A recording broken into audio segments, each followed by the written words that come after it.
स्वागत है आपका एच अजय एजुकेशन हिंदी में। इस वीडियो में हम लोग इंडस्ट्रियल एम्प्लॉयमेंट एक्ट 1946 या यूं कहें industrial employment standing order act 1946 को पढ़ेंगे। Industrial employment standing order act 1946 एक इम्पॉर्टेंट लेजिस्लेशन है, एक इम्पॉर्टेंट कानून है जो कि इंडस्ट्रियल एस्टेब्लिशमेंट में एम्प्लॉयमेंट के टर्म्स और कंडीशंस को गवर्न करता है। इस एक्ट का प्राइमरी पर्पस है यह इंश्योर करना कि वर्कर्स का कंडीशंस प्रॉपरली रेगुलेट हो और एम्प्लॉयर और एम्प्लॉइज के बीच में एक फेयर और ट्रांसपेरेंट कम्युनिकेशन प्रमोट हो। चलिए इस एक्ट का थोड़ा हिस्टोरिकल कॉन्टेक्स्ट को देखते हैं।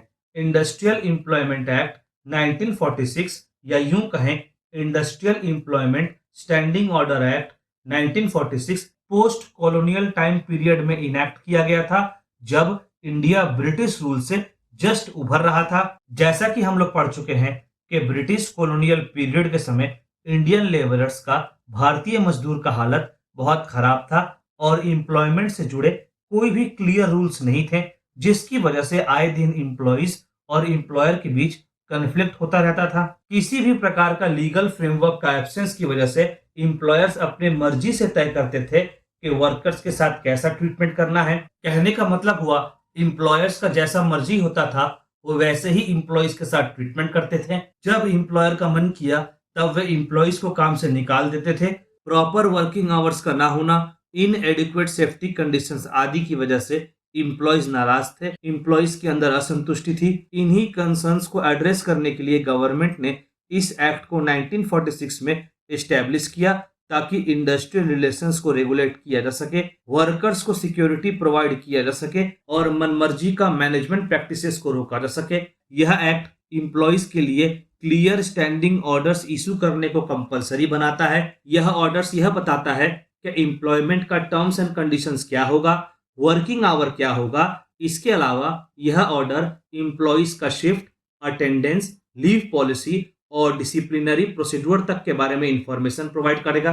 सवाल यह उठता है कि इस एक्ट का ऑब्जेक्टिव्स क्या रहा होगा। तो चलिए इस एक्ट के ऑब्जेक्टिव्स को पढ़ते हैं। पहला, इस एक्ट का एम था यह इंश्योर करना कि एम्प्लॉयमेंट का टर्म्स स्टैंडर्डाइज हो और यह चीज सारे इंडस्ट्रियल एस्टेब्लिशमेंट पर लागू होगा। अच्छा, स्टैंडर्डाइज्ड एम्प्लॉयमेंट टर्म्स उन रूल्स को कहते हैं जो कि एम्प्लॉयर और एम्प्लॉइज के बीच के रिलेशनशिप को गवर्न करता है। अगला, इस एक्ट का एम था एम्प्लॉयमेंट टर्म्स के लिए एक स्ट्रक्चर्ड फ्रेमवर्क प्रोवाइड करना और एम्प्लॉयर्स और वर्कर्स के बीच में डिस्प्यूट को रिड्यूस करना ताकि हार्मनी बनी रहे और एक्सप्लॉयटेशन का चांसेस भी रिड्यूस होता है। अगला, इस एक्ट का एम था मनमर्जी एम्प्लॉइज का डिसमिसल को रोकना और एम्प्लॉइज को क्लियरली डिफाइंड प्रोसीड्यूर को फॉलो करने के लिए मोटिवेट करना। अगला, इस एक्ट का एम था एम्प्लॉयर और एम्प्लॉइज के बीच में पावर के बैलेंस को बनाना और यह इंश्योर करना कि एम्प्लॉयर और एम्प्लॉय दोनों का भला हो। चलिए आगे बढ़ते हैं और इस एक्ट के की प्रोविजंस को पढ़ते हैं। पहला, एप्लीकेबिलिटी। यह एक्ट उन सारे इंडस्ट्रियल एस्टेब्लिशमेंट्स में लागू होता है जो कि 100 या उससे ज्यादा वर्कर्स को एम्प्लॉय करते हैं। हालांकि स्टेट गवर्नमेंट इस एक्ट को एक्सटेंड कर सकती है उन एस्टेब्लिशमेंट के लिए भी जिसके पास कम एम्प्लॉइज हैं। यह लोकल कंडीशंस पर निर्भर करता है। अगला, स्टैंडिंग ऑर्डर्स। प्रत्येक एम्प्लॉयर को एक सर्टिफाइंग ऑफिसर के पास एक ड्राफ्ट स्टैंडिंग ऑर्डर सबमिट करना होता है। आमतौर पर सर्टिफाइंग ऑफिसर लेबर कमिश्नर होता है और हाँ, इंडस्ट्रियल एस्टेब्लिशमेंट के स्टार्ट होने के 6 मंथ के अंदर ही ड्राफ्ट स्टैंडिंग ऑर्डर को सबमिट करना होता है। Classification of workers, working hours, holidays, termination process, disciplinary actions आदि के जानकारी इन स्टैंडिंग ऑर्डर से मिलती है। अगला, सर्टिफिकेशन प्रोसेस। एक बार जब स्टैंडिंग ऑर्डर का ड्राफ्ट सबमिट हो जाता है फिर सर्टिफाइंग ऑफिसर उसका रिव्यू करता है और फिर एम्प्लॉयर से या उसके रिप्रेजेंटेटिव से ऑब्जेक्शंस के लिए पूछता है। मतलब सर्टिफाइंग ऑफिसर यह जानना चाहता है कि क्या किसी एम्प्लॉय या उनके रिप्रेजेंटेटिव को स्टैंडिंग ऑर्डर का ड्राफ्ट से किसी प्रकार का कोई ऑब्जेक्शन है क्या, कोई ऑब्जेक्शन है कि नहीं। सब कुछ कंसीडर करने के बाद सर्टिफाइंग ऑफिसर स्टैंडिंग ऑर्डर को सर्टिफाई करता है और उसे लीगली इन्फोर्सिएबल बना देता है।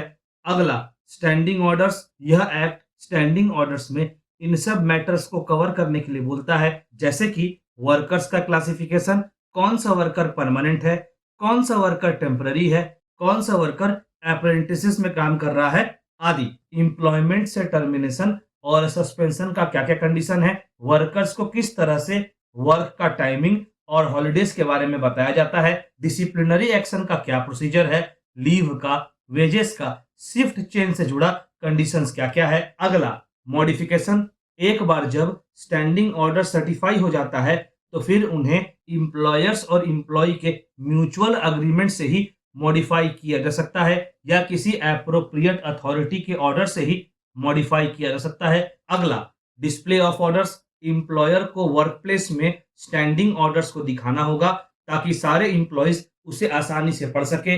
अगला बाइंडिंग नेचर, एक बार जब स्टैंडिंग ऑर्डर सर्टिफाई हो जाता है तो फिर उसे कानूनी रूप से इंप्लॉयर और इंप्लॉय दोनों को मानना होगा और अगर इस ऑर्डर को नहीं माना गया तो फिर उस पर लीगल पेनल्टी लगेगा, तो फिर लीगल पेनल्टी अप्लाई होगा। भले ही इस एक्ट ने काफी फायदा पहुंचाया है पर इस एक्ट के सामने काफी चैलेंजेस और लिमिटेशंस आते हैं। इस एक्ट ने एम्प्लॉयमेंट से जुड़े टर्म्स और कंडीशंस को क्लियरली डिफाइन करके एक लीगल फ्रेमवर्क प्रोवाइड किया है। साथ ही साथ इस एक्ट ने इंडस्ट्रियल रिलेशन को भी इंप्रूव करने में हेल्प किया है, पर फिर भी आज के समय के हिसाब से इस एक्ट में काफी इंप्रूवमेंट का स्कोप है। पहला, इन्फोर्समेंट इशू, बहुत सारे इंडस्ट्रियल एस्टेब्लिशमेंट खासकर स्मॉल स्केल इंडस्ट्रीज इस एक्ट के रिक्वायरमेंट को सही से कॉम्प्लाई नहीं कर पाते।